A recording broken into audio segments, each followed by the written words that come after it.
The first time I lifted a print that didn't belong to anyone, I didn't think about it for more than a day. That's what people outside forensics don't understand. Unidentified latent prints are common. You process a scene, you develop what's there: cyanoacrylate, fuming, ninhydrin, sometimes just good powder on a clean, non-porous surface, and you get a set of impressions.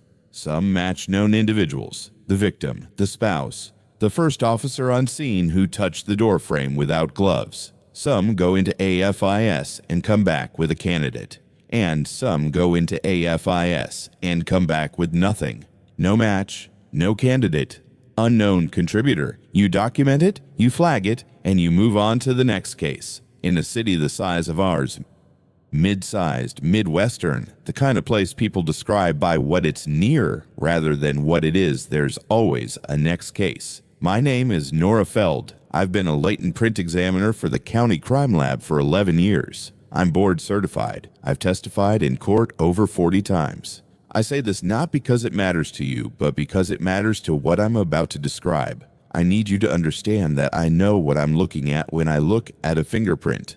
I know what the ridges mean. I know what they can tell you and what they can't. And I know, with the kind of certainty that only comes from doing one thing for a very long time, that what I found over the course of last fall is not possible. It started in September. I was processing evidence from a residential burglary on the east side. Nothing unusual. Forced entry through a side window. The homeowners were on vacation. A neighbor noticed the broken glass and called it in. Patrol secured the scene, and the evidence techs collected what they could. What came to me was a set of lift cards from the window frame and several items that had been moved: a jewelry box, a small safe that had been dragged from a closet into the living room, a kitchen drawer where the homeowner kept cash. I developed 7 latent impressions worth comparing. 2 matched the homeowner. 1 matched the homeowner's adult daughter, who had a record from a DU1 years ago. 3 were smudges, partials too fragmentary to do anything with. And 1, a full right thumbprint lifted from the top surface of the jewelry box, went into AFIS and came back with no match. I documented it. I moved on. 2 weeks later, I was working a vehicle break-in from a grocery store parking lot. Someone had punched the lock on a Honda Civic and gone through the center console and glove box. I had lift cards from the interior door handle, the console lid, and the rear view mirror. Whoever had done it had been bare-handed and not careful. I developed 9 usable latents. 6 matched the vehicle's owner, 2 were partials, and 1, a full right thumbprint on the console lid, went into AFIS and came back with no match. I almost didn't notice. An unmatched print on a property crime is so routine it barely registers.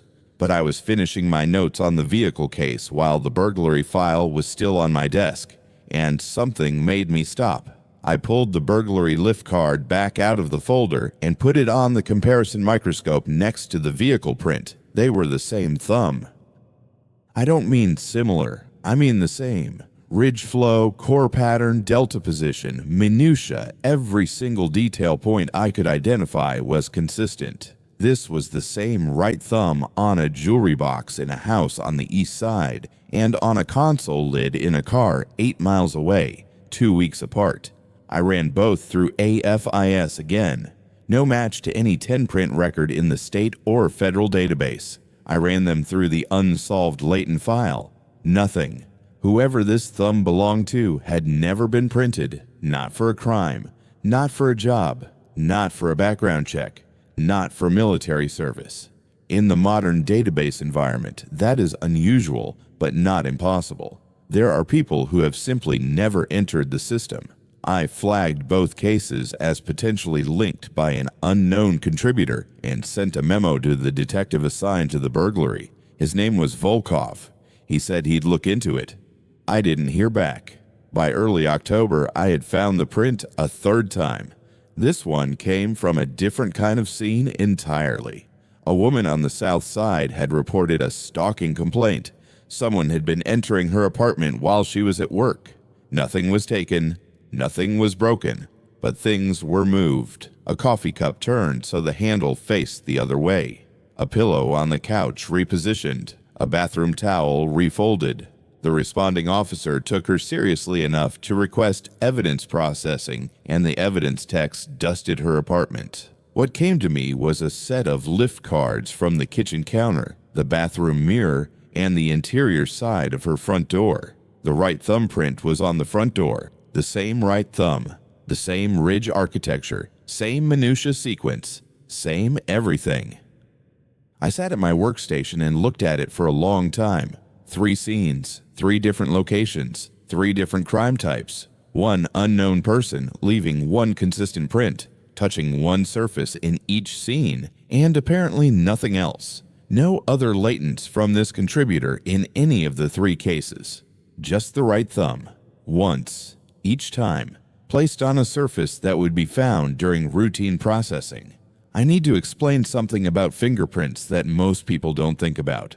A latent print isn't just an image, it's a deposit. When you touch a surface, you leave behind a mixture of sweat, amino acids, oils, and whatever contaminants are on your skin. That deposit is physical. It's a real thing on a real surface left by a real finger pressing down with real force. You can't fake a fingerprint deposit. You can forge the image of a fingerprint on paper, sure. You can manufacture a stamp or a mold.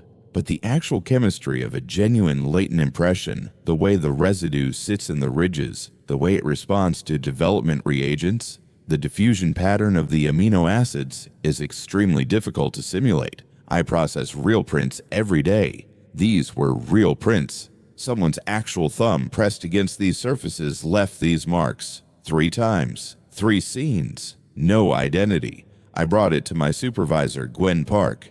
Gwen has been in the lab 23 years. She's careful, skeptical, and she doesn't rattle easily. I showed her the 3 comparison images side by side on the screen and explained the case context. She studied them for a while. Then she said, "Is it possible your evidence tech is leaving these?" It wasn't a bad question. Contamination happens, but our techs wear nitrile gloves, and I told her so. She nodded and said, "Then you've got an active unknown, probably a serial property offender who hasn't been printed. Send it to the Regional Fusion Center as a linked series and let the detectives work it." I did exactly that. I packaged the 3 prints with a summary memo and sent it through the proper channels.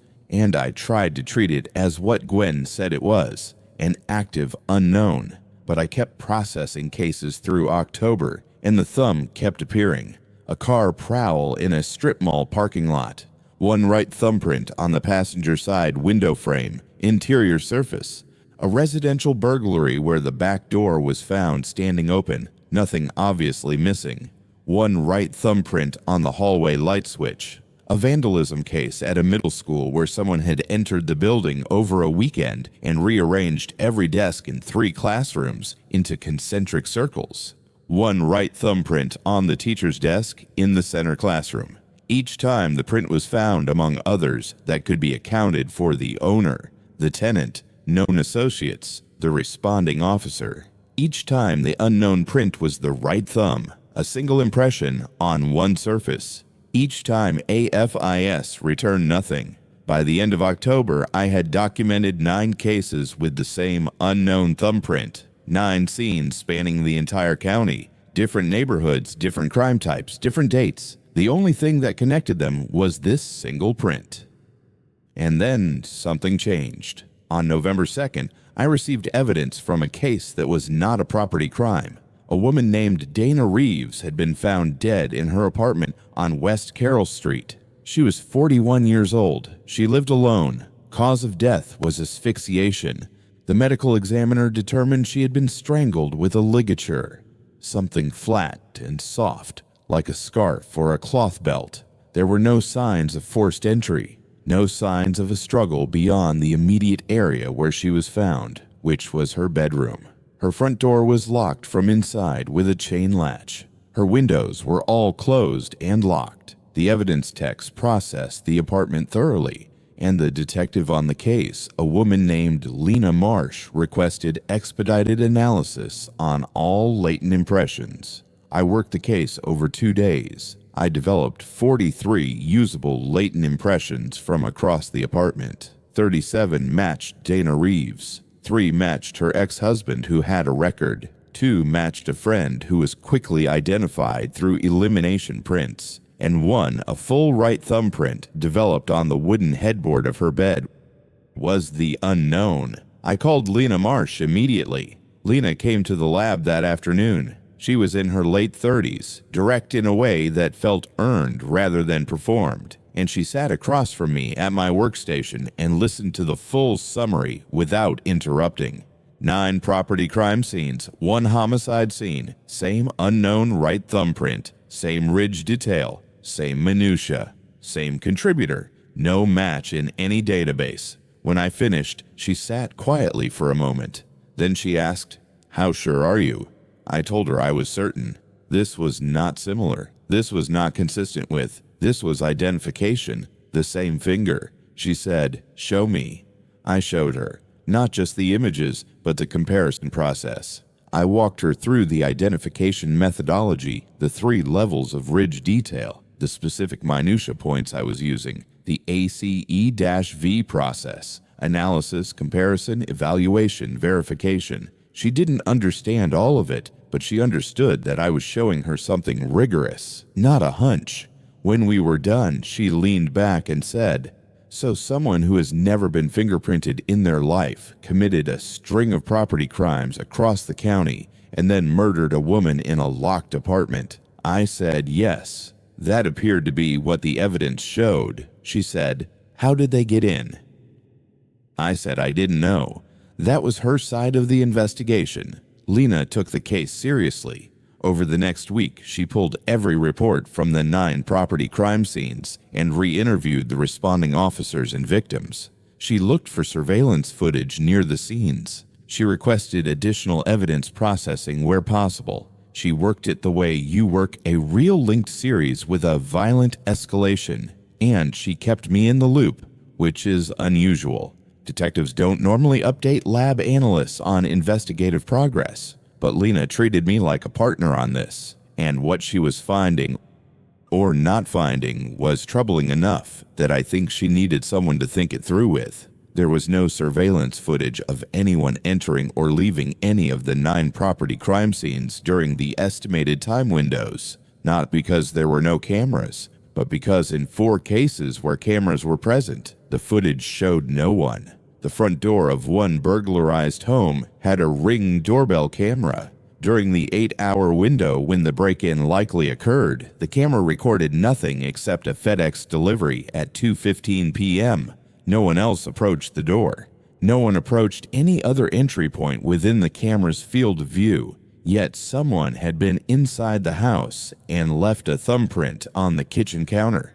For the Dana Reeves homicide, it was the same. Her apartment building had a security camera on the main entrance. Lena reviewed 12 hours of footage from the estimated time of death window.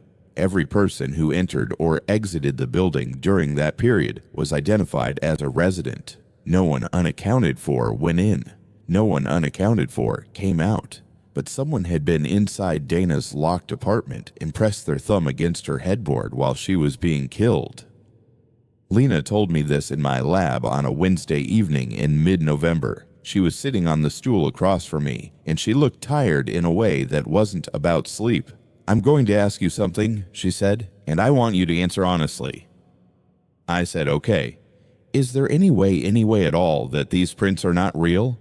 I knew what she meant. She was asking whether the prints could be fabricated, planted, simulated, whether someone could have manufactured a fingerprint stamp and deposited it at each scene deliberately to create the appearance of a person who doesn't exist. I told her the truth. It was theoretically possible, but practically very difficult. A high-quality fingerprint stamp made from a latent impression or an inked print can produce a visible image on a surface, but the deposit chemistry would be wrong. The development response would be different. The ridge detail under magnification would show tool mark patterns from the fabrication process. I had looked for all of these indicators. The prints were genuine latent impressions. Real human sweat, real human oil, real human skin. Then someone was there, she said. Someone's thumb was there, I said. She looked at me. She understood the distinction I was making. even though neither of us could articulate why it mattered yet. Over the next 2 weeks, the prints kept coming. 2 more property crime scenes. A report of an attempted break-in where nothing was taken but a window was found unlatched from the inside, as if someone had opened it to leave. And a domestic disturbance call where a man on the north side claimed someone had been standing in his bedroom watching him sleep. Patrol found no evidence of intrusion, but the evidence tech dusted the bedroom at the man's insistence. On the bedroom wall, 4 feet from the head of the man's bed, at approximately the height where a person's hand would rest if they were standing and leaning slightly forward, the right thumbprint. 12 scenes now. I had been documenting each one meticulously, dates, locations, surfaces, development methods, comparison notes, ridge detail analysis. I kept a spreadsheet, and Lena kept a parallel case file. We started meeting at the lab after hours to compare notes. It was during one of these meetings that I noticed the geographic pattern. I had entered the GPS coordinates for each scene into a mapping application. Not because I expected anything, I did it out of the same compulsive thoroughness that makes me a good examiner. But when I looked at the map, the 12 points were not random. They formed a rough shape. The early scenes, the first burglary, the car break-in, were in the outer ring. As the weeks progressed, the scenes moved inward, not in a perfect spiral, but in a clear general contraction toward the center of the city. And the center of the pattern, the point that all the recent scenes were converging on, was within 3 blocks of the county crime lab. I showed Lena. She stared at the map on my screen for a long time without speaking. Then she said, "When did the first print appear?" I told her, "September 8th. The residential burglary on the east side." "And what were you doing on September 8th? "I was working. I was in the lab. I processed the evidence from that burglary and a half dozen other cases. September 8th was a Monday. I probably arrived at 7:30 a.m. and left at 5 p.m., like I always do." "No," she said. "What else were you doing on September 8th? Outside of work? Anything different? Anything new?" I thought about it, and something cold moved through me, because I remembered. On September 7th, the day before the first print was submitted, I had driven out to Cedar Bluff to attend an estate sale. I collect old forensic equipment, antique fingerprint kits, comparison microscopes, early classification manuals. It's a niche hobby, and estate sales in the outer suburbs sometimes turn up interesting things from retired law enforcement. This particular sale was the estate of a man named Arthur Lusk. He died in July at the age of 89. His daughter was liquidating the property. I'd seen the listing online and noticed that among the household items, there were miscellaneous professional equipment and reference materials listed, which sometimes means what I hope it means. At the estate sale, I bought 3 things. A 1968 Bausch and Lomb comparison microscope in excellent condition. A wooden case containing glass magnification loupes from the 1940s. And a small cardboard box, taped shut, labeled in handwriting, "Personal reference not for transfer." The box cost me $4. The daughter didn't know what was in it and didn't care. I took it home, cut the tape, and found it contained a set of 10 print cards. Inked fingerprint cards, the old kind, heavy cardstock with the individual finger blocks and the simultaneous impression block at the bottom. There were about 30 of them, each one bearing a name, a date, and a full set of prints. They were old, the earliest dated to 1961, the most recent to 1979. Some of the names had case numbers next to them, some had notes in the margins. I assumed they were reference prints from cases Arthur Lusk had worked. He'd been a fingerprint examiner, not for the county. I'd never heard of him, but clearly for someone, somewhere, in an era before digital databases. I thought the cards were interesting as historical artifacts. I put them in my study with the other equipment and didn't think about them again, until Lena asked me what else I was doing on September 8th, and I remembered the box, and I felt a specific and precise dread that I can only describe as the sensation of a pattern completing itself against your will.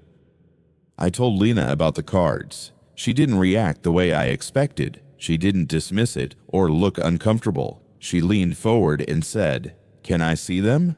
We drove to my house that night. I lived in a small bungalow on the east side, maybe 12 minutes from the lab. The box of print cards was in my study, on the shelf next to the comparison microscope I'd bought at the same estate sale. I brought it to the kitchen table and opened it. 31 10-print cards. I'd counted them the night I bought them.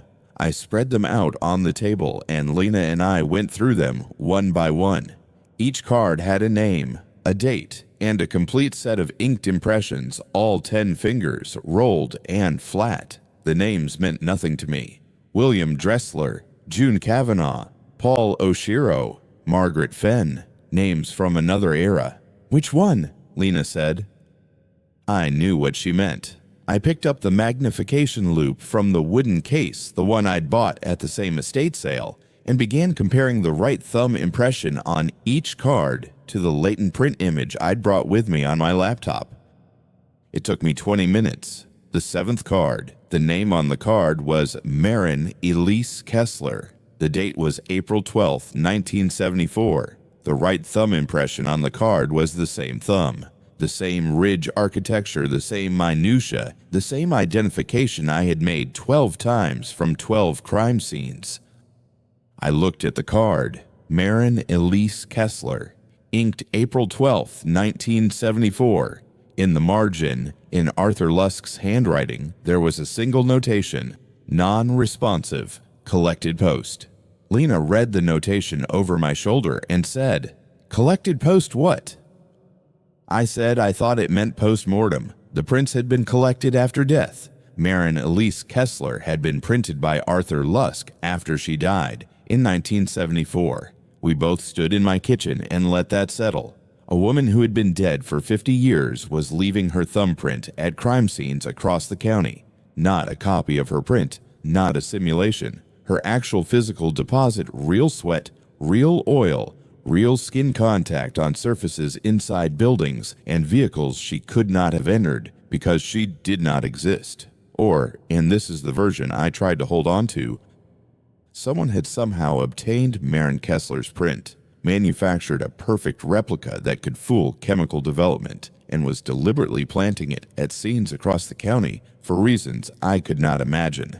Lena was already working the investigative angle. By the next afternoon, she had pulled records on Maren Elise Kessler, born 1951 in this county, died April 10, 1974, 2 days before Arthur Lusk printed her. Cause of death, asphyxiation by ligature strangulation. The case was never solved. Maren Kessler was 23 years old when someone strangled her with a flat, soft object, probably a scarf or cloth belt in her apartment. Her front door was locked from inside with a chain latch. Her windows were closed and locked. No signs of forced entry. I didn't say anything when Lena told me this. I didn't need to. We were both looking at the same parallel. Dana Reeves, 41, strangled with a ligature, locked apartment, no sign of entry, and a single thumbprint from Maren Kessler on the headboard of her bed. Why would Lusk have her prints? Lena asked. He wasn't a medical examiner. He was a print examiner. I said sometimes print examiners in that era collected their own exemplars from the deceased if the case involved print evidence. It wasn't standard, but it wasn't unusual either. If Lusk was working the Kessler case and needed post-mortem comparison prints, he might have collected them himself. And then kept them, Lena said, in his house for 50 years, in a box labeled not for transfer. Yes. Why? I didn't know, but I was beginning to have a feeling about it, and the feeling was this. Arthur Lusk had known something about these prints. He had kept them for a reason. And the label on the box, not for transfer, was not an archivist's notation. It was a warning. I transferred them anyway. I had opened the box and brought them into my house and handled them and looked at them under magnification. And then the prints started appearing. Lena and I spent the next several days building a timeline. She researched Arthur Lusk's professional history. I continued processing the latent prints from incoming cases. The prints kept appearing. 2 more scenes in the first week of December, both within a mile of my house. Arthur Lusk had worked as a forensic examiner for a private laboratory that contracted with several small municipal police departments in the county during the 1960s and 1970s. The lab was called Palomar Technical Services. It no longer existed. Lusk retired in 1982 and, as far as Lena could determine, never worked in forensics again. He lived in the same house in Cedar Bluff from 1975 until his death in July of last year. His daughter described him as quiet and private. He never married after his wife died in 1988. He had no close friends that the daughter was aware of. He spent most of his time in his study, the study where the box was kept, the box that stayed sealed, in the same house for decades. The prints inside, inked and dormant and contained, until I opened it. I want to be clear about what I believed at this point and what I didn't. I did not believe a ghost was leaving fingerprints at crime scenes. I am a scientist.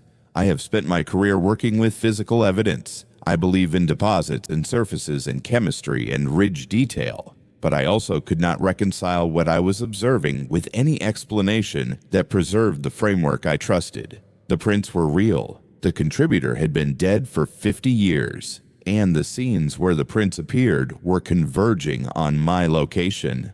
Lena believed me. That mattered more than I expected it to. She didn't believe in ghosts either, but she believed the evidence, and she believed my analysis of it, and she was not willing to set it aside just because it didn't fit. That's what made her a good detective, and that's what made what happened next possible. Because without her, I would have done what anyone in my position would have done. I would have stopped looking. On December 10th, I found the 14th print. It wasn't from a crime scene. I had come home from work and was making dinner.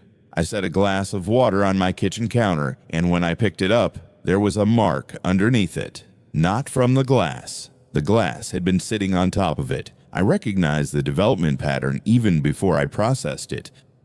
The slight sheen of a latent deposit on a clean laminate surface, visible under angled light. I went to the lab and got my kit. I fumed the counter with cyanoacrylate in a makeshift chamber. I developed the print, Marin Kessler's right thumb, on my kitchen counter, in my house. I called Lena. She came over. She saw the print. She saw my face. She sat down across from me at the kitchen table, the box of old print cards between us, and she said, "Okay, what do you want to do?" I said I wanted to find out what Arthur Lusk knew. I wanted to know why he kept the box, and why he labeled it the way he did, and what happened to him in 1974 when Marin Kessler was murdered, and he collected her prints and never solved the case and took the cards home and sealed them away for 50 years. Lena said, "He's dead." I said, "His study isn't." Arthur Lusk's daughter had sold the house, but the sale hadn't closed yet. The property was empty, still in probate processing. Lena made a phone call to the daughter, explained she was investigating a series of linked cases that might connect to her father's professional records, and asked for access to the house. The daughter agreed. She sounded relieved, Lena said later, as if she'd been waiting for someone to ask. We went to the house in Cedar Bluff on December 14th. It was a Saturday.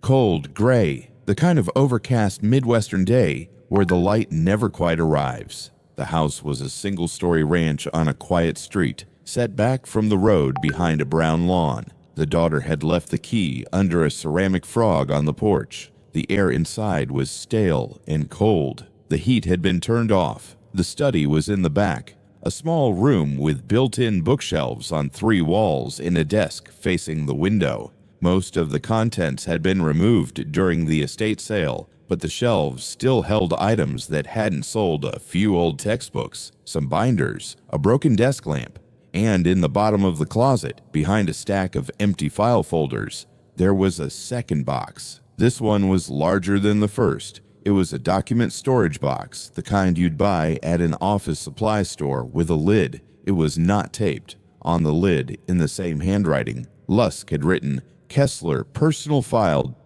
Destroy upon my death. It had not been destroyed. The daughter either hadn't seen it or hadn't taken the instructions seriously. Lena opened the box.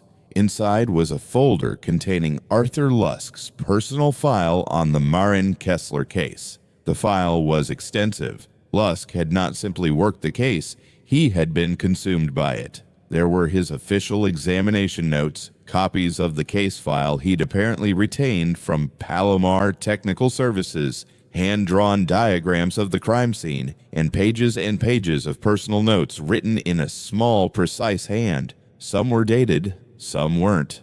They spanned from 1974 to 2019. 45 years of a man thinking about one case. Lena and I sat on the floor of Arthur Lusk's empty study and read through the file. It took us 3 hours, and what emerged was this. In 1974, Maren Kessler was found dead in her apartment, strangled in a locked room with no sign of entry. Lusk was assigned to process the print evidence. He collected latents from the apartment and post-mortem prints from the victim for comparison and elimination. In the course of his examination, he found a single unidentified right thumbprint on the wall of the bedroom near the bed. It matched no one in any database or reference file available to him. The case went cold, but the print didn't stop.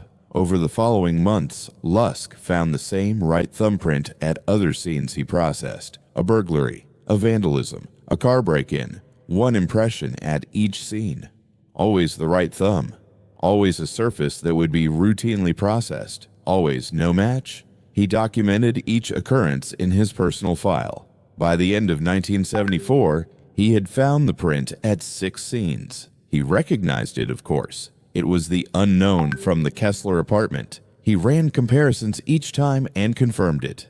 And then, in January of 1975, he made the same comparison I had made 50 years later. He compared the unknown thumbprint from the crime scenes to the post-mortem prints he had collected from Maren Kessler herself. They matched.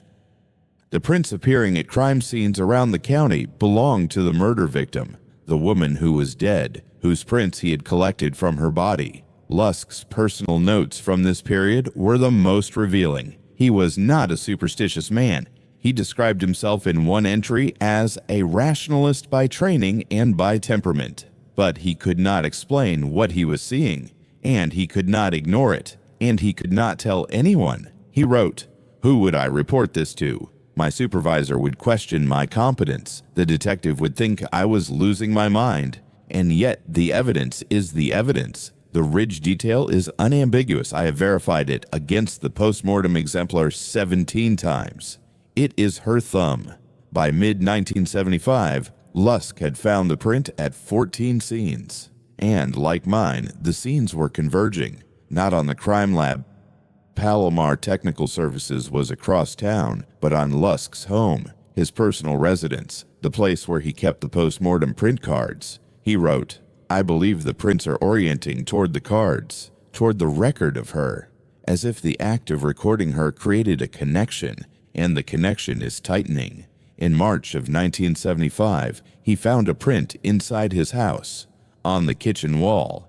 He processed it with the chemicals he kept at home for personal study, Maren Kessler's right thumb, and then Lusk did something. This is the part of the file that changed everything. He stopped looking.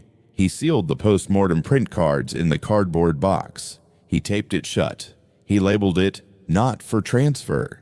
He put it on a shelf in his study, and he did not open it again. He stopped examining the unknown prints at crime scenes. When they appeared in his cases, he documented them as unidentified and did not compare them to Kessler's exemplar. He willfully broke the identification. He refused to confirm the match, and the prints stopped coming to his house. In his notes, he wrote, "It is the identification that feeds it, the act of comparison, the act of looking at her ridges and recognizing them. Each time I confirmed it was her, I gave it substance. I made it more real. The match is not passive observation. The match is participation. I was calling her every time I said her name in the ridges. I have stopped calling. The house has been clean for 4 weeks. The file continued for decades after that, brief entries every few years. Lusk checking in with himself, recording that the box remained sealed, that no prints had appeared in his home. In 2003, he wrote, 28 years. The box is still taped. I am 77 years old. I think about her every day, but I do not look. Looking is the door. In 2019, his final entry, I will die soon. I have instructed Sharon to destroy this box and the case file. She will probably not do it. She does not understand. If someone opens the box and identifies the prints, it will begin again. The examiner who does so will become what I was, the anchor, the point of reference. She needs someone to see her. The identification is how she sees. I read that sentence. The identification is how she sees sitting on the floor of a dead man's study in December with a box of old fingerprint cards on my lap and 14 confirmed identifications already made. Lena was reading over my shoulder. When I finished, she didn't say anything for a while. Then she said, "You've already done it 14 times. Yes. And the prints are in your house now. Yes. So what does that mean? According to him, I knew what it meant. Each identification I had made, each time I sat at my workstation and confirmed that the latent impression matched the right thumb of Maren Elise Kessler, I had strengthened the connection. I had looked at her ridges and recognized her. I had said, "This is you. This is your thumb. I see you." And each recognition drew the prints closer, drew her closer, toward the person doing the recognizing. And now she was in my kitchen. Lena said, "Then stop identifying them. I can't unsee what I've already seen." No, but you can stop confirming new ones. You can stop comparing. Like he did. He did it after 14 confirmations in 1 year. I've done 14 in 3 months. And the Reeves homicide, Lena, there wasn't just a print at that scene. There was a death. The same method. Ligature strangulation in a locked room. Maren Kessler was murdered that way in 1974, and now someone else was murdered that way in 2024 with Kessler's print on the headboard. What are you saying? I'm saying I don't think it stopped for Lusk because he stopped looking. I think it stopped for Lusk because it wasn't finished yet. He sealed the box and the process stalled. It waited. For 50 years, it waited in that box for someone to open it and start identifying again. And now, it's not just leaving prints. It's doing what was done to her, to other people. It's repeating the crime. Lena was quiet. Then she said, "You don't know that. You're extrapolating from one case." She was right. I was. But I was also right. And we both knew it. We took the entire file. We left the house and locked it and put the key back under the ceramic frog. In the car, Lena said, "What if we destroy the cards? The original post-mortem prints. If the connection is to the physical record and we destroy the record, maybe," I said. "Or maybe the record isn't the cards anymore. Maybe the record is in AFIS now. I scanned the latents. I uploaded comparison images. The data exists in digital systems across the entire state network. You can't burn a database." Then what do we do? I had been thinking about this since I read Lusk's final entry. The identification is how she sees. Looking is the door. Each confirmation makes it more real. The match is participation. If the identification was the mechanism. If the act of comparing, confirming, and declaring this print belongs to Maren Kessler was what fed the process, then the mechanism was me. Not the cards, not the database. Me, the examiner. The person who sits at the microscope and says, "I see you." "I have to recant," I said. Lena looked at me. In forensics, recanting an identification is professional death. It means standing up and saying, "I was wrong. The identifications I made were in error." It means every case I've testified in gets reopened for review. Every conviction I've supported becomes vulnerable. My certification, my career, my professional reputation, all of it destroyed. Every identification, Lena asked, every one that involves her print. I go on record. I say I made an error. I say the 14 identifications of the unknown contributor are not supported. I withdraw the comparisons. I break the match. You'll lose your career. I know. You'll lose the Reeves case. Without the linked print series, there's nothing connecting the scenes. We'll have no evidence trail. I know. And you don't know if it will even work. No. But Lusk stopped looking and it stopped coming to his house. I can do more than stop looking. I can formally undo the identification. On the record, in writing. I can take back every time I said this is her. Lena drove in silence for a long time. Then she said, I'll support you. If you do this, I'll provide an investigative basis for the review. I'll say the linked series was built on a flawed evidence chain, and I requested the recantation. It won't save your reputation, but it'll make the process cleaner. I looked at her. She was offering to damage her own credibility to give me cover, a detective requesting an examiner to recant a print identification that's nearly unheard of. It would follow her too. Why? I said. Because I've seen the file. And because there's a dead woman on West Carroll Street and a print on her headboard and a locked door and no explanation, and I would rather lose a case than feed whatever this is another identification. We filed the paperwork on December 18th. I submitted a formal recantation of all 14 identifications, citing examiner error in the comparison process. I stated that the identifications were not supported at the level required by Bureau standards and requested that all associated records be flagged and removed from the linked series. Gwen Park reviewed the recantation with visible disbelief. She asked me 3 times if I was certain. I said I was. The professional consequences were immediate. I was placed on administrative leave pending a full audit of my casework. The state certification board opened a review. 2 attorneys whose cases I'd testified in filed motions for post-conviction review. My name went into the system as a compromised examiner. 11 years of work submitted to doubt. Lena filed her supporting memo the same day. She cited concerns about evidence integrity in the linked series and requested that the print evidence be sequestered pending independent review. It cost her the Reeves case. The district attorney's office pulled her from the investigation and assigned it to another detective who would have to start from scratch with no print evidence. On December 19th, the day after the recantation, I went home and checked every surface in my house. I used oblique lighting, the way I would at a scene. I checked the kitchen counter where the last print had appeared. I checked the walls, the doors, the windows, the bathroom mirror. Nothing. I checked again the next morning. Nothing. And the next day. And the next. Nothing. No prints, no deposits, no marks. On December 23rd, I got the confirmation from the lab. No new unidentified right thumbprints had been found at any crime scenes processed since December 18th. The prints had stopped. I sat in my living room on Christmas Eve on administrative leave. My career functionally ended, and I felt something I had not expected to feel. Grief. Not for my career, though that was real. Grief for Maren Kessler, a 23-year-old woman murdered in 1974, whose prints were collected from her body by a man who then recognized her again and again and again until she became something that could reach back through the act of being seen.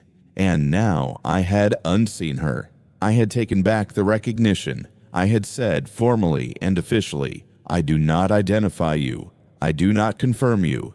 I do not see you. And she had stopped. Whether that was mercy or cruelty, I still don't know.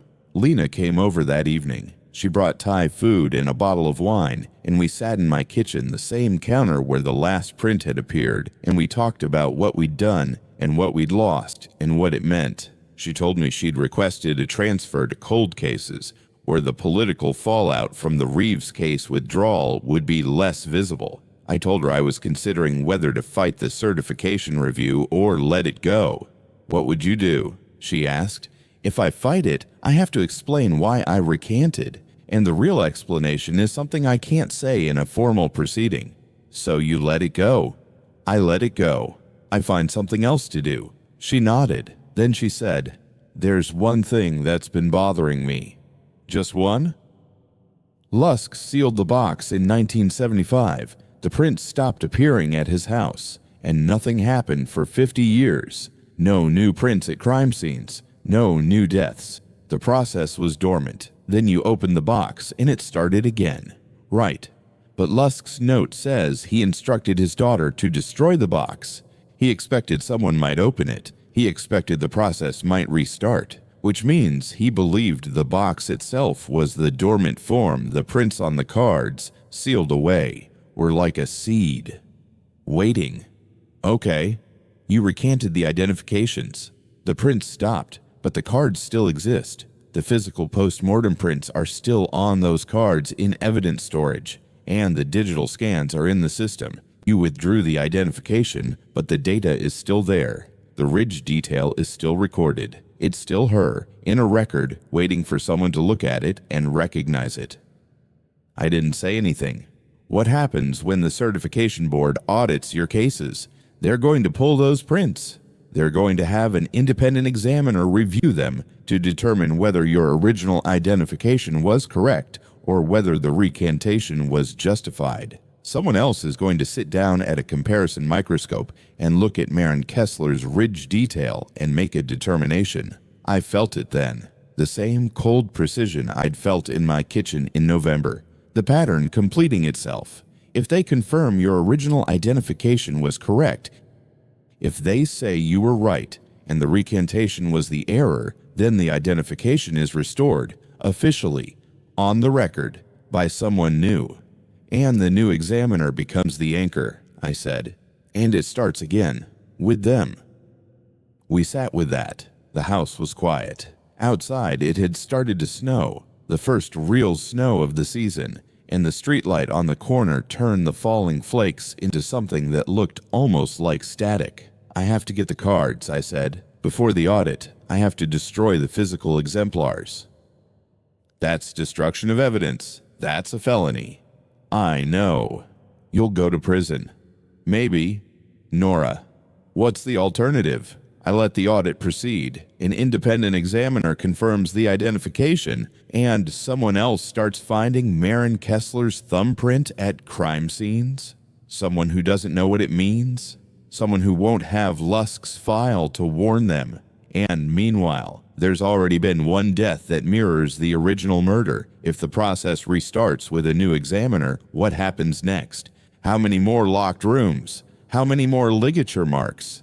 Lena was quiet for a long time. The snow kept falling. Then she said, "I'll get the cards." "Lena, I have access to the evidence room. You don't. Not while you're on leave. I can sign them out for investigative review. I'm still technically assigned to the linked series until the transfer goes through.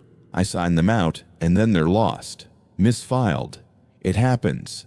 Evidence goes missing in transit. It's not good, but it's not a felony if there's no proof of intent. You're talking about destroying evidence in a homicide investigation. I'm talking about making sure no one else sits down and identifies those prints." She did it on December 27th. She signed the post-mortem print cards out of evidence storage, along with the original lift cards from all 14 scenes. She brought them to my house. We burned them in my backyard fire pit at 11 o'clock at night, in the snow, watching the old cardstock curl and blacken. 50 years of ridge detail reduced to ash. The digital records were harder. Lena couldn't access the AFIS database directly, but she knew someone in the IT division who owed her a favor. She told him the records were part of a contaminated evidence chain that needed to be purged per the recantation order. He didn't ask questions. By January 3rd, the scans and comparison images had been deleted from the state system. Maren Kessler's fingerprints no longer existed in any form. Not on cards, not in databases, not in any file. The only record that remained was in my memory, and Lena's, and in Arthur Lusk's personal case file, which we kept. We kept it because it was the only proof of what had happened, and because destroying it felt like the one thing we couldn't bring ourselves to do. It contained no fingerprint images, only Lusk's words. The certification board completed its audit in February. Without the original evidence to review, the independent examiner could not confirm or refute my identifications. The board ruled the recantation stood by default and recommended that I not be recertified. My career as a latent print examiner was over. Lena's transfer to cold cases went through in March. She told me later that the detective who took over the Reeves case never solved it. Dana Reeves' murder remains open. There is no suspect. There is no evidence. There is a dead woman and a locked room and nothing else. I think about her. I think about both of them, Dana Reeves and Maren Kessler. One killed in 2024 in the same way the other was killed in 1974. Connected by a thumbprint that shouldn't have existed, identified by an examiner who shouldn't have looked, and now erased so thoroughly that no one will ever make the connection again. I got a job in March, working for a private document examination firm. No fingerprints, handwriting analysis, ink dating, paper composition. It's quiet work. I'm adequate at it. I go home in the evenings to my bungalow, and I eat dinner, and I read, and I don't process my kitchen counter for latent deposits. I don't angle lights at my walls. I don't look. Lena and I have dinner once a week. We don't talk about the case often, but it's there between us. The way a shared experience of something impossible is always there. She's become the closest friend I've had in my adult life, which is something I wouldn't have predicted from any part of this story. There's a strange gratitude in it that the worst professional catastrophe of my life produced the one relationship I'd been missing. Last week, Lena called me on a Tuesday, which is not our usual night. Her voice was even, but I know her well enough now to hear the effort it was taking to keep it that way. She said she'd been reviewing cold case files as part of her new assignment, standard work. She'd pulled a box of old unsolved cases from the 1990s. One of them was a burglary from 1996. The evidence had been processed by the county lab at the time, and the lift cards were still in the file. She was just doing a routine review, checking whether any of the old latents might now have matches in the expanded AFIS database. She said, "Nora, there's a right thumbprint on one of the lift cards." I didn't say anything. It's from 1996. It was processed before digital scanning. It's never been in AFIS. It's just sitting here on an old lift card in a cold case box. "Don't compare it," I said. "I'm not going to, but I'm looking at it. I can see the ridge pattern, and I think, Nora, I think I recognize it." "Stop looking at it." "I have. I put it back in the box, but I've seen it now. I've seen her. Is that enough? I don't know." Lusk said the identification is the mechanism, the formal comparison, not just seeing. Lusk also thought sealing a box was enough, and it wasn't. Not permanently. He kept her dormant for 50 years, but she was still in there, still recorded, still waiting to be recognized. There was silence on the line. Then Lena said, "What do I do?" "Destroy the card, tonight. Don't compare it, don't scan it, don't document it. Take it out of the file and destroy it." "That's another piece of evidence I'm destroying." "Yes. How many more are out there?" She was leaving prints for Lusk in the 70s. How many of those are still sitting in old case files that nobody's looked at in decades? We burned the post-mortem exemplars. We purged the database. But every print she left at a crime scene is a record of her. Every lift card in every old file is a seed. I stood in my kitchen, holding the phone, and I understood what Lena was telling me. We hadn't ended it. We had destroyed the reference standard, the known prints we compared against, but the unknown prints were still out there, dozens of them probably, in evidence boxes and cold case files across the county, each one a record of Maren Kessler's ridge detail, each one waiting for an examiner to pick it up, study it, and recognize the pattern. And each time someone recognizes her, truly recognizes her, the way only a trained examiner can, at the level of individual ridge characteristics, the process begins again. A new anchor, a new convergence, a new locked room. We can't find them all. We can't pull every old case file in the county and check every lift card for a print we can no longer officially identify. We don't have the access, and the for them would be the act of recognizing them, which is the one thing we cannot do. So instead, we live with it.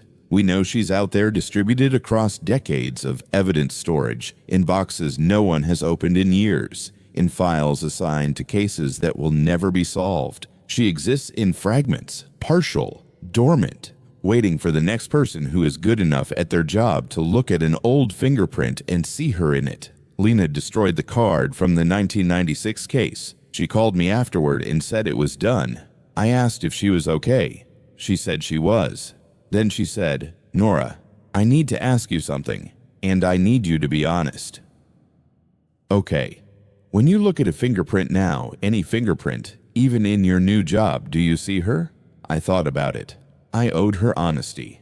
Sometimes I said, not her specific ridge detail, but the shape of her right thumbprint, the general arch, the flow of the ridges. I see it, and for a moment before I can stop myself, I start to compare. I start to look for the minutiae, and then I stop. I always stop. But you start. I start. She was quiet. Then she said, "Teach me. Teach me what her ridges look like. Not to identify, to avoid. I need to know what not to see." "That's the same thing," I said. "Knowing what to avoid and knowing what to identify require the same knowledge.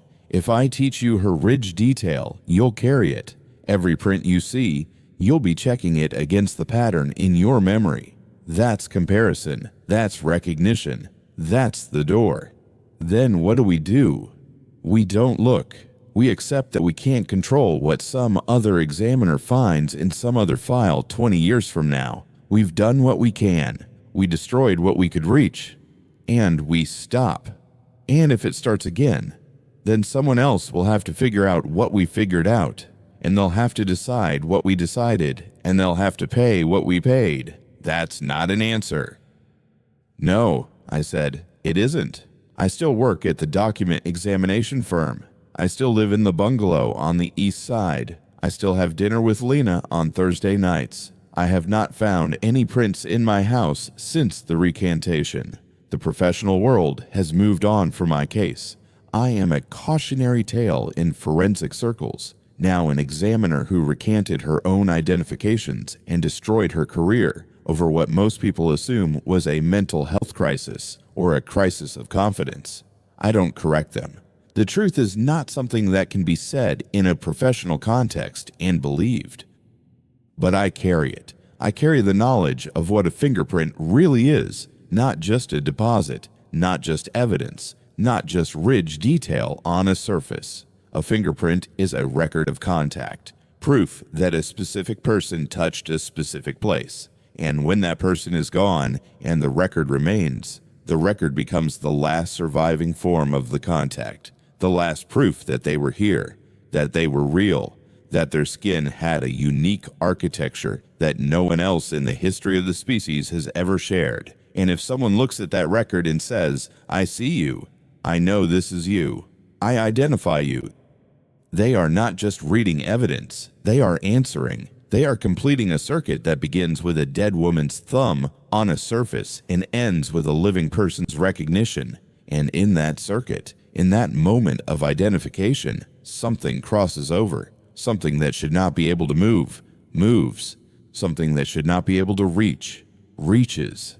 I know this because I have done it. And I know the only way to stop it is to refuse to look, to refuse to compare, to refuse to say, "This is you." The hardest part is not the loss of my career or the destruction of evidence or the constant low vigilance of living in a world full of fingerprints I must not examine too closely. The hardest part is knowing that somewhere, in a storage room, in a box, on a card, Maren Kessler is still waiting. Not alive, not dead, just recorded.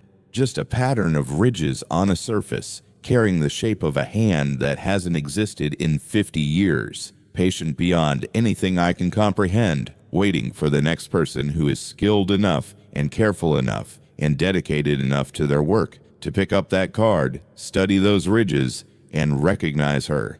And the terrible thing, the thing I will never say to Lena, the thing I can barely say to myself, is that sometimes, late at night, I want to go back to the evidence room and find one of those old lift cards and put it under the microscope and look. Not because I've forgotten what happens, because I remember. Because for a brief time, I was the person who could see her when no one else could. I was the one who said, "I know this is you." And she came closer, every time, closer and closer, until she was in my kitchen, in my house, in my life, and taking that back, saying, "I don't see you. I don't know you. You are unidentified," was the right thing to do. I believe that. I have to believe that. But it felt like hanging up on someone who had been trying to reach me for 50 years.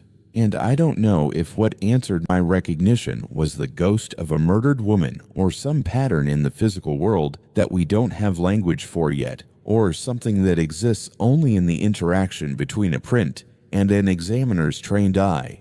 I don't know what Maren Kessler is now. I only know that she was real once, and that her realness left marks, and that the marks are still out there, and that the marks want to be seen. And I have chosen every day not to see them. That is the cost. That is what I carry. And it is enough.